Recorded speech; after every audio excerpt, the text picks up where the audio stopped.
Rapper, actor, controversial ghetto child, Tupac Amaru Shakur was born on June 16, 1971 in the Bronx, New York, and he died tragically on September 13, 1996 in Las Vegas, Nevada. Tupac was named after a famous Inca chief. His middle name, Amaru, meant shining serpent. His last name, Shakur, meant thankful to God. Thankful to God. His mother, Afeni Shakur, was a member of the Black Panther Party. She was pregnant with Tupac while in jail and on trial as one of the infamous New York 21. This was a time where all the members of the party were accused of conspiracy to bomb public places. Afeni Shakur was eventually acquitted of all charges. Tupac's aunt Assata Shakur was also a member of the Black Panther Party. She was accused of killing a New Jersey state trooper. She eventually fled the country in exile. Today, she still lives in Cuba. Tupac described his mom as a strong-willed woman who handled her business. His real father was unknown. As a youth, he identified with a pimp and petty hustler named Legs, who later died from a crack-induced heart attack. Tupac was described as an energetic child who always liked to imagine himself in the lead role. His mom saw fit to enroll him at age 12 in the 127th Street Ensemble, which was a theater group in Harlem, New York. Tupac's first acting role was the character of Travis in the play Raisin in the Sun. Tupac did not involve himself with rap until he and his family moved to Baltimore. As a young teenager, he took on the name MC New York. While living in Baltimore, Tupac continued his acting by auditioning and later being accepted into Baltimore's prestigious School for the Arts. At age 17, Tupac moved with his mom to Marin City in the San Francisco Bay Area. It was in Marin City that Tupac learned about street life. In an attempt to be accepted and fit in with his peers, Tupac became a petty hustler who sold drugs. It was in Marin City that Tupac rediscovered rap. He ingratiated himself in the Bay Area's emerging rap scene by joining a group called Strictly Dope. This group featured fellow Bay Area rap star Ray Love. While a member of Strictly Dope, Tupac began to branch out and he eventually became friends with Digital Underground's lead rapper, Shock G. Tupac auditioned for the group and he eventually became part of the group, first as a roadie and later as a dancer. He went on to be a hype man for the group Digital Underground. As a member of Digital Underground, Tupac became known as the Rebel of the Underground. Much of this had to do with his excitable and unpredictable personality. Tupac's tendency to stir up things had led to many of his successes as well as many of his troubles. In 1991, Tupac got his first real taste of trouble when he was stopped for jaywalking in downtown Oakland. According to Pac, the police officers didn't take a liking to his name, so they said some unfavorable things.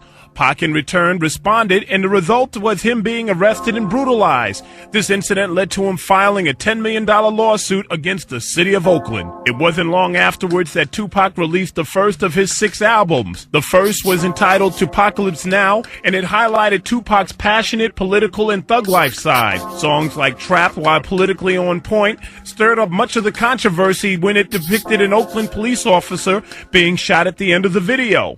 This particular song caught the attention of Dan Quayle, who expressed his outrage. Other songs like Brenda Got a Baby brought attention to the emotional and heartfelt side of the rising star. Tupac gained national fame when he played the role of Roland Bishop, a violent, insecure, short-tempered, psychotic individual in the blockbuster movie Juice. Initially, director Ernest Dickerson had invited Digital Underground's Money B to audition for the movie. Tupac went along for the ride.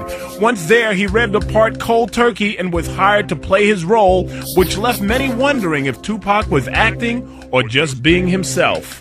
As Tupac's popularity began to soar, so did his troubles. In the summer of '92, while attending Marin City's 50th anniversary, Tupac and his entourage had a confrontation with some old acquaintances. During the ensuing fight, a gun was drawn, shots were fired, and a little 6-year-old lay dead as an innocent bystander. Tupac's brother Mercedes, who at the time rapped for the group Tony, and later for Thug Life, was arrested and charged. Eventually, he was let go for lack of evidence. Tupac later found himself embroiled in more controversy when a Texas cop was shot and killed. The widow of the slain officer filed a multi-million-dollar civil suit against Tupac, claiming that it was his music and lyrics that influenced the young perpetrator to kill. If that wasn't enough, also in that year, Tupac, while visiting the set of Fox TVs in living color, had an altercation with a limo driver. The result was him being arrested and charged with assault. Eventually, the charges were dropped. Seemingly wherever Tupac went, trouble followed. First, Tupac found himself being charged with assault after he and a group of friends beat up the film directors known as the Hughes brothers. This incident stemmed from him being fired from the movie Menace to Society. Later that year, in October of '93, Tupac was arrested and accused of shooting 2 off-duty police officers in Atlanta. Just as that drama was beginning to be sorted out, he was arrested in New York the following month and accused of sexually assaulting a female fan at his hotel room.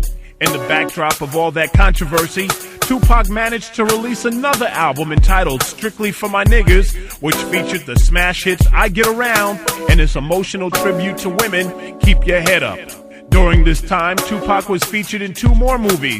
The first was Poetic Justice with Janet Jackson. Here he stirred things up again on the set by refusing to honor Miss Jackson's request to take an AIDS test. The other movie that featured Tupac came out in the spring of '94 was a basketball movie entitled Above the Rim. Just like he did in the movie Juice, here Tupac adorned the role of a gangster.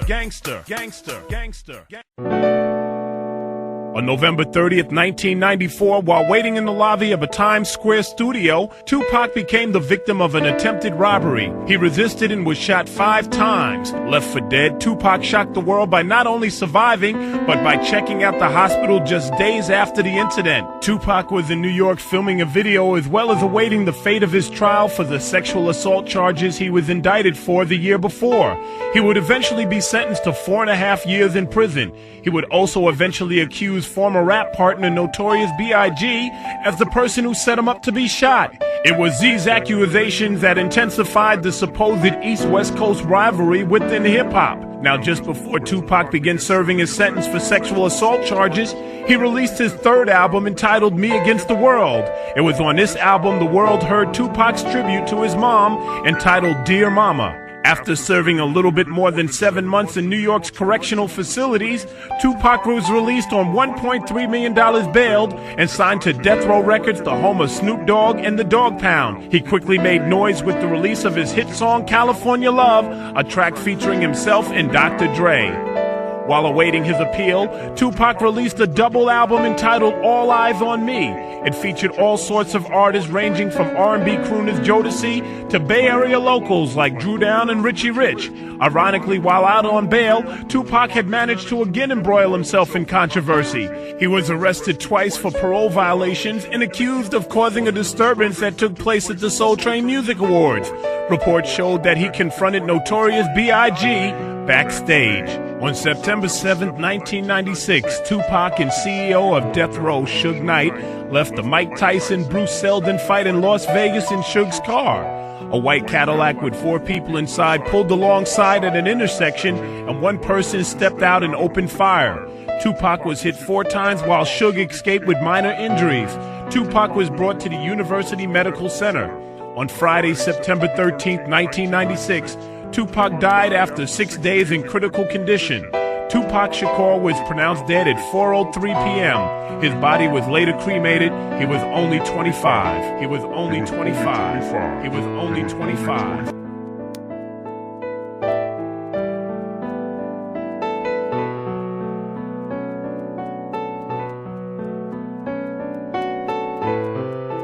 I'll always remember the night they took my homeboy. I try to block it out, but it replays in my mind again and again. And now half my heart is filled with death. Tupac, I'll always miss you. You are the voice of our generation. I know why so many of you want to believe he's still alive in this world. You're all hoping to hear from him again. You will in his music. But the truth is, he's in a better place. A place where he has found peace and his heart is trouble-free.